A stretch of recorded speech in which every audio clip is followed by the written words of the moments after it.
Shalom, salam sejahtera untuk kita semua. Puji Tuhan kita bertemu kembali dalam pembahasan pelajaran sekolah Sabat lewat channel ini bersama saya Pendeta Dale Sompotan. Kita telah tiba pada pelajaran yang kedua terakhir dari pelajaran sekolah Sabat kita sepanjang triwulan ini, yang judulnya adalah Menjalin Persahabatan untuk Allah, Sukacita Berbagi dalam Misinya. Sebelum kita akan membahas pelajaran yang ke-12 dengan judul Pekabaran yang Patut Dibagikan, mari kita tunduk kepala dan kita berdoa. Bapa dalam sorga, kebutuhan terbesar kami pada saat ini adalah kuasa Roh Kudus-Mu untuk dapat menolong kami memahami akan pelajaran sekolah Sabat dalam pekan ini. Dengan tuntunan Tuhan saja kami dapat memahami itu dengan baik dan kami boleh mengaplikasikan itu dalam kehidupan kami setiap hari. Terima kasih Bapa, tuntun hamba-Mu yang akan menyampaikan pelajaran ini. Dalam nama Yesus kami berdoa.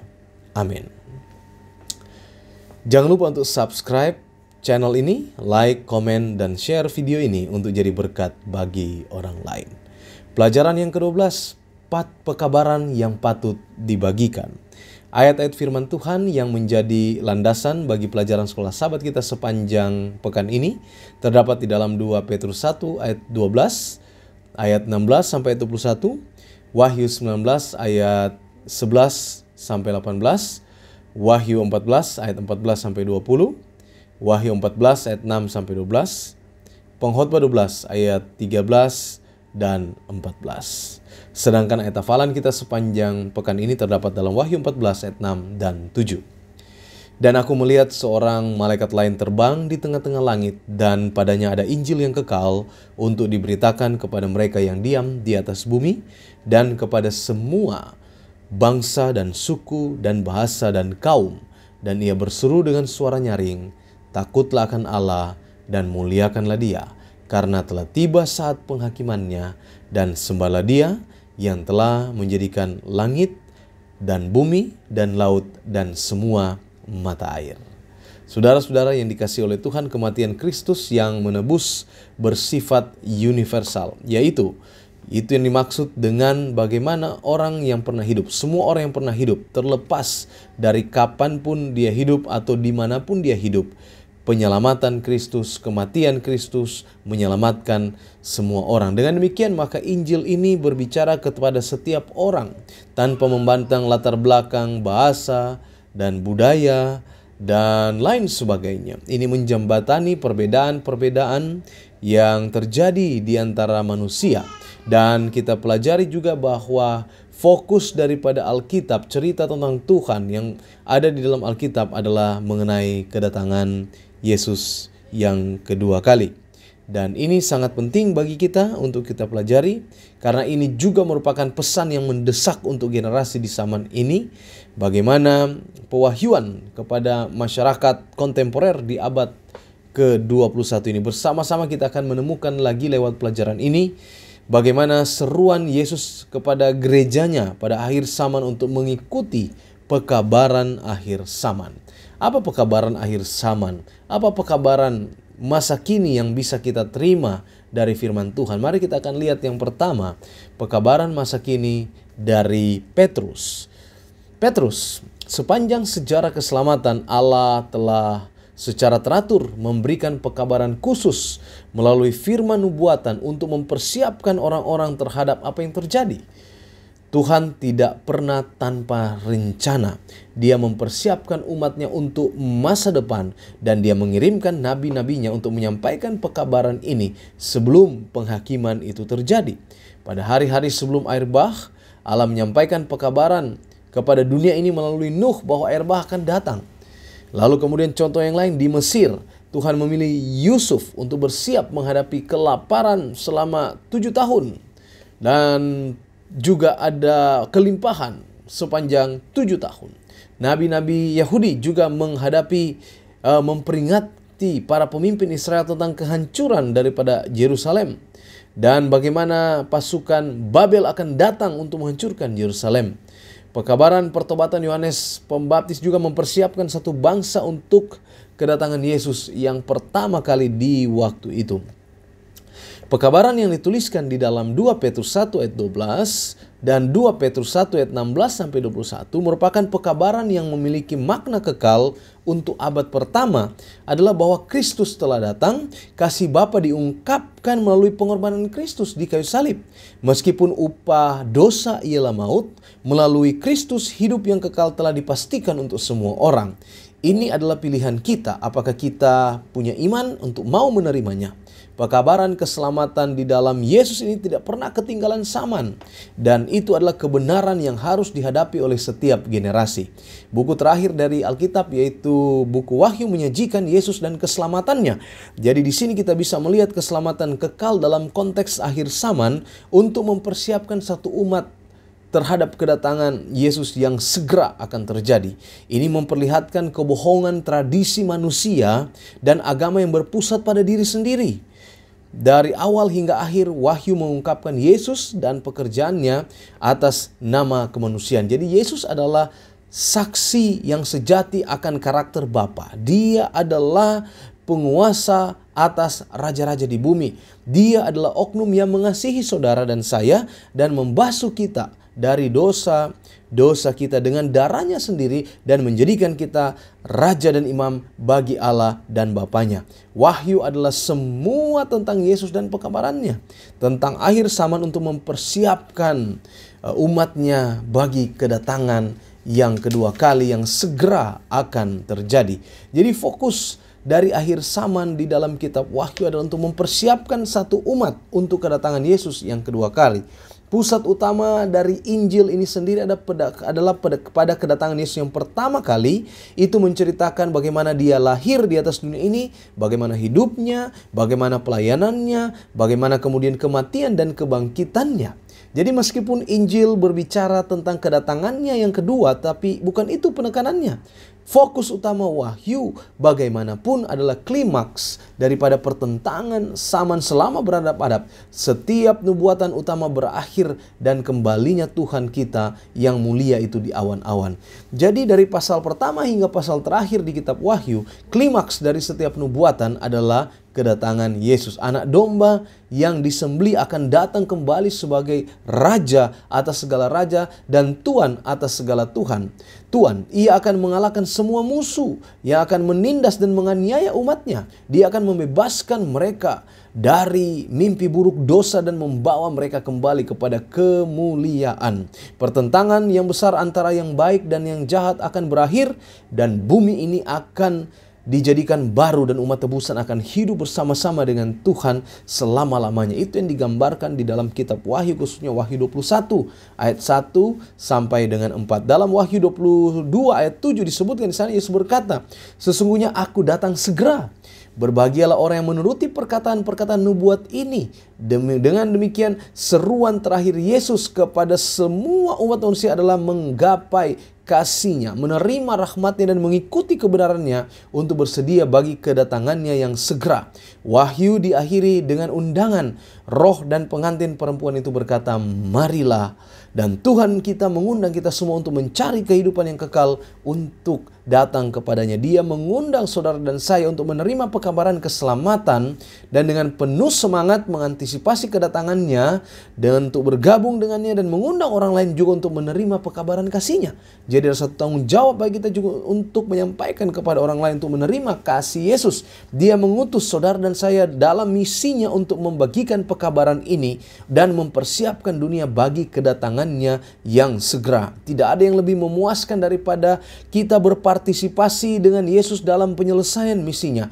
Tidak ada yang lebih menggembirakan daripada bekerja sama dengan Kristus dalam rencana keselamatannya pada akhir zaman. Jadi pekabaran akhir dari akhir zaman ini ada di dalam kitab Wahyu. Bagaimana pusat dari kitab Wahyu ini ada di dalam pasal 14. Pasal ini sangat penting bagi umat Allah yang hidup di hari-hari terakhir sejarah manusia, bagi saudara dan saya. Itu membuka pekabaran akhir zaman Allah kepada umat manusia. Pekabaran akhir zaman ini sangat penting bagi umat Allah dan bagi semua manusia. Lambang tuaian digunakan di seluruh Alkitab untuk menggambarkan kedatangan Kristus. Dalam Wahyu pasal 14 kalau kita baca di sana, tuaian gandum yang telah matang melambangkan penebusan dari orang yang benar. Tuaian anggur yang terlalu matang menggambarkan kehancuran orang fasik. Dan di dalam Wahyu 14 ayat 6 sampai 12 berisi pekabaran hari terakhir yang mendesak untuk mempersiapkan pria dan wanita untuk tuaian akhir di bumi. Pekabaran malaikat pertama dalam Wahyu 14 menarik bagi satu generasi di abad ke-21 untuk merindukan tujuan hidup mereka. Itu menyajikan Injil rahmat Allah yang memberikan pengampunan bagi semua orang. Itu membersihkan kita dari kesalahan, dosa, dan memberi kita kekuatan untuk menjadi pemenang. Pekabaran ini memberikan dasar untuk semua harga diri dari kenyataan bahwa Kristus telah menciptakan kita dan menebus kita. Ini menunjukkan bahwa suatu hari kelak semua ketidakadilan akan berakhir pada penghakiman terakhir Allah.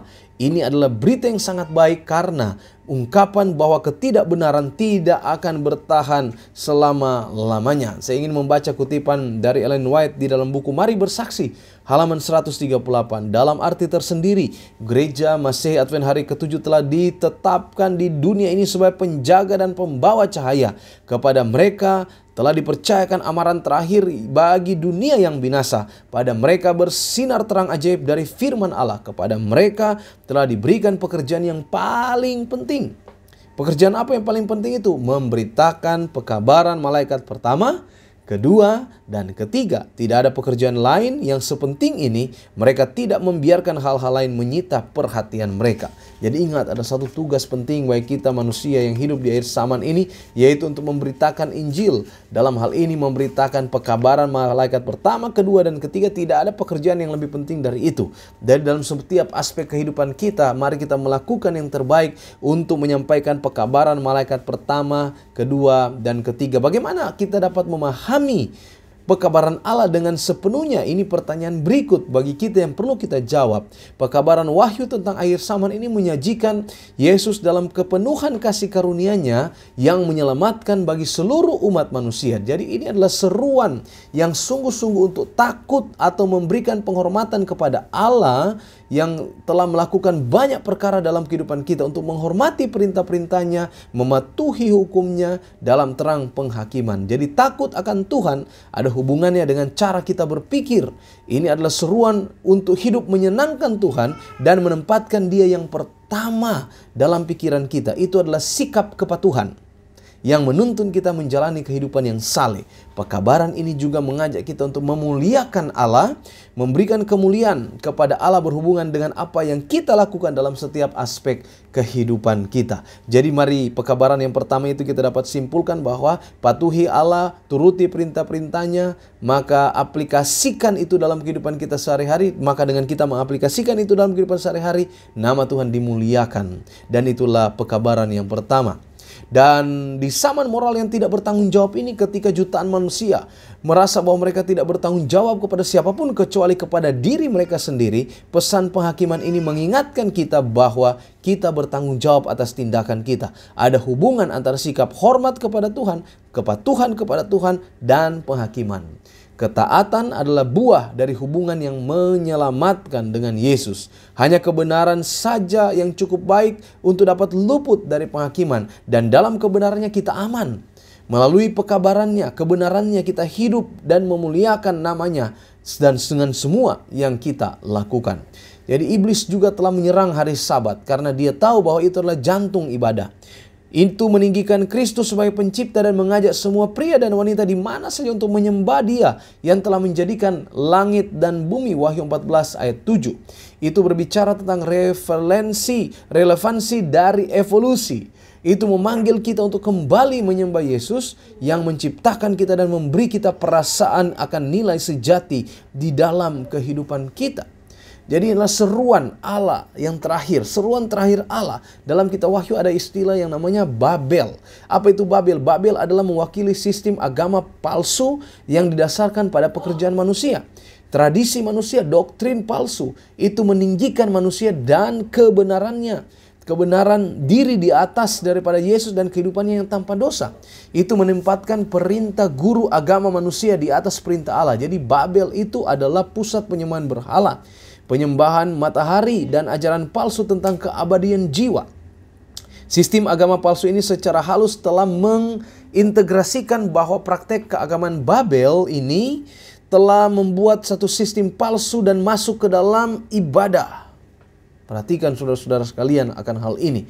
Pekabaran Allah pada hari-hari terakhir kepada planet kita ini sekarat karena pekabaran Yesus dan kebenaran itu menggemakan permohonan sorga untuk kita. Bahwa sudah rubuh Babel kota yang besar itu, pergilah kamu hai umatku. Secara ilahi Allah membangkitkan Gereja Masih Tuhan hari ke-7 untuk meninggikan pekabaran tentang Kristus dan semua kepenuhannya. Memuliakan Yesus berarti meninggikan semua yang diajarkan. Dan itu adalah memberitakan tentang Dia yang adalah jalan kebenaran dan hidup. Dalam Yohanes 14 ayat 6. Dan itu adalah untuk mengekspos kesalahan Babel yang berbeda dengan kebenaran Kristus. Jadi Wahyu pasal 14 ini menggambarkan kepada kita dua tindakan penyembahan yang berbeda. Yang pertama penyembahan kepada Sang Pencipta, dan yang kedua penyembahan kepada binatang. Dua tindakan ibadah ini berpusat di sekitar hari penyembahan Allah. Sabat yang benar dan sabat pengganti atau sabat yang palsu. Sabat ini mewakili apa? Mewakili istirahat, jaminan hari istirahat, jaminan dan keamanan yang kita miliki di dalam Kristus Pencipta kita, penebus kita, Raja yang akan datang. Hari Sabat palsu kalau begitu melambangkan tentang apa? Hari Sabat palsu melambangkan tentang alasan manusia dan keputusan manusia menggantikan manusia. Jadi hari Sabat palsu melambangkan pengganti manusia dan kepalsuan berdasarkan pada alasan manusia dan keputusan buatan manusia. Jadi dapat disimpulkan dari pelajaran sekolah Sabat kita sepanjang minggu ini yang berjudul pekabaran yang patut dibagikan, yaitu pekabaran 3 malaikat. Dapat kita simpulkan bahwa Allah memanggil saudara dan saya, memanggil gereja pada masa ini untuk bersaksi membagikan pekabaran ini. Ketiga malaikat di dalam Wahyu 14 ini menggambarkan umat yang menerima terang dari Allah dan keluar untuk menjadi wakil-wakilnya membunyikan amaran ini di seluruh dunia. Dan ingat janji Tuhan bagi kita atau tugas Tuhan bagi kita adalah kamu harus menjadi terang dan garam dunia di mana saja berada.